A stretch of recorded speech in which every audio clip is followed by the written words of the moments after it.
राधे कृष्ण आप सभी को। अपने 12 ज्योतिर्लिंगों की कथा की सीरीज़ में आज हम अंतिम ज्योतिर्लिंग यानी कि 12वें ज्योतिर्लिंग की कथा को सुनेंगे। भगवान शिव के 12 ज्योतिर्लिंगों में से 12वें ज्योतिर्लिंग का नाम घुश्मेश्वर ज्योतिर्लिंग है। श्री घुश्मेश्वर ज्योतिर्लिंग महाराष्ट्र के दौलताबाद से 11 किलोमीटर की दूरी पर स्थित है। इन्हें घृष्णेश्वर के नाम से भी जाना जाता है।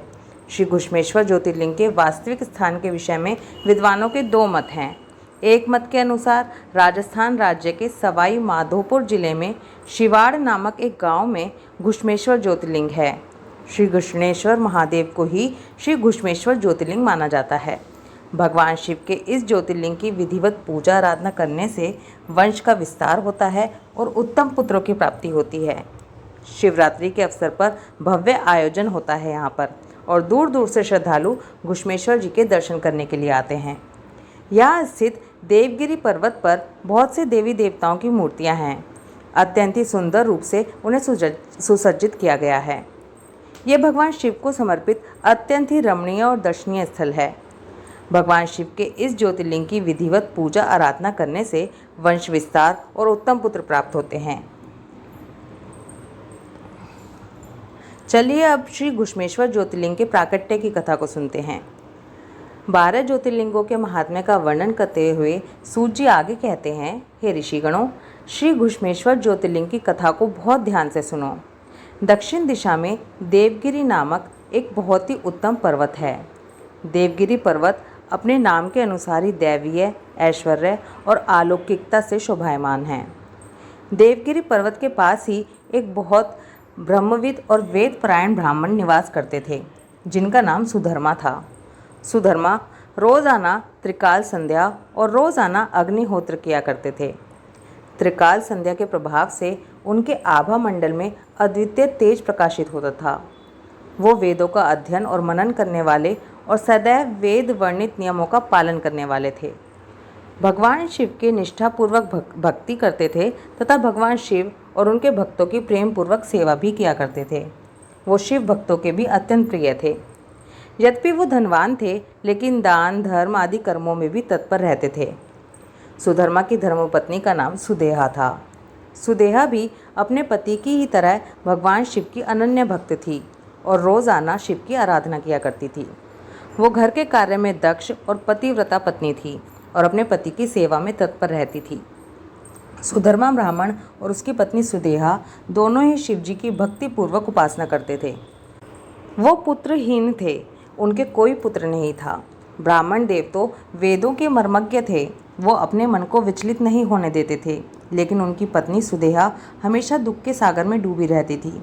ब्राह्मण सुधर्मा समय समय पर अपनी पत्नी को ज्ञान का उपदेश देकर समझाते थे, लेकिन पड़ोसियों और अन्य लोगों के ताने को सुनकर सुदेहा व्याकुल हो जाती थी। उनसे पुत्र की प्राप्ति की प्रार्थना किया करती थी। सुधर्मा ने अपनी पत्नी के बार बार निवेदन पर कुछ उपाय भी किए, लेकिन उसमें भी सफलता नहीं हुई। बहुत प्रकार के उपाय करने पर भी जब पुत्र की प्राप्ति नहीं हुई तो सुदेहा ने अपनी पति सुधर्मा से अपनी बहन घुश्मा से दोबारा विवाह करा दिया। यानी कि सुदेहा ने अपने पति का अपनी बहन से विवाह करा दिया। विवाह से पहले सुधर्मा ने अपनी पत्नी को समझाया कि अभी तो तुम्हारा अपनी सहोदरी के प्रति बहुत स्नेह है, तुम अपनी बहन से अभी तो बहुत प्यार करती हो, लेकिन इसके पुत्र होने के बाद तुम दोनों के बीच में द्वेष उत्पन्न हो जाएगा। ये सुनकर सुदेहा ने वचन दिया कि वो कभी भी घुश्मा के प्रति द्वेष नहीं रखेगी। विवाह के बाद घुश्मा निष्ठापूर्वक अपनी बड़ी बहन की अनेक प्रकार से सेवा करने लगी। सुदेहा भगवान शिव की परम भक्त थी। उसने अपनी बहन घुश्मा को भी पार्थिव शिवलिंग पूजन करने का आदेश दिया। अपनी बहन की आज्ञा के अनुसार घुश्मा रोज़ाना 100 पार्थिव शिवलिंगों का निर्माण करती और विधि पूर्वक पूजा अर्चना करने के बाद उन पार्थिव शिवलिंगों को पास के ही एक सरोवर में विसर्जित कर देती थी। भगवान शिव की कृपा से घुश्मा ने अति सौभाग्यशाली और सद्गुणों से संपन्न एक रूपवान पुत्र को जन्म दिया। पुत्र जन्म के बाद समाज में घुश्मा का मान सम्मान होने लगा। वो सभी ओर उसके पुत्र के सद्गुणों की चर्चा होने लगी, जिसकी वजह से सुदेहा के हृदय में कुंठा ने स्थान ग्रहण कर लिया। यानी कि अब सुदेहा को थोड़ी जलन होने लगी। समय बीतने लगा। इसके बाद पुत्र का विवाह हो गया और वो अपनी पुत्रवधि को लेकर घर आया। इसके कारण सुदेहा अपनी बहन से और अधिक द्वेष करने लगी। वो जलन में इतनी जलने लगी, इतनी क्रोधित रहने लगी कि सुदेहा ने घुष्मा के पुत्र का रात्रि में शयन करते हुए कटार से वध कर दिया। उसके अनेक टुकड़े करके सरोवर में फेंक दिए। ये वही सरोवर था जिसमें घुष्मा पार्थिव शिवलिंगों का पूजन करके उन्हें विसर्जित किया करती थी।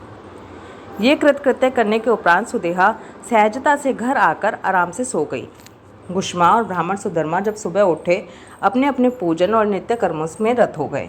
इसके बाद सुदेहा भी घर के कार्यों को करने लगी, लेकिन आज वो मन ही मन बहुत खुश हो रही थी, क्योंकि उसकी जलन का कारण समाप्त हो चुका था। घुष्मा की पुत्रवधू जब नींद से उठी तो अपने पति को शैया पर ना देखकर उसका मन भयभीत हो गया।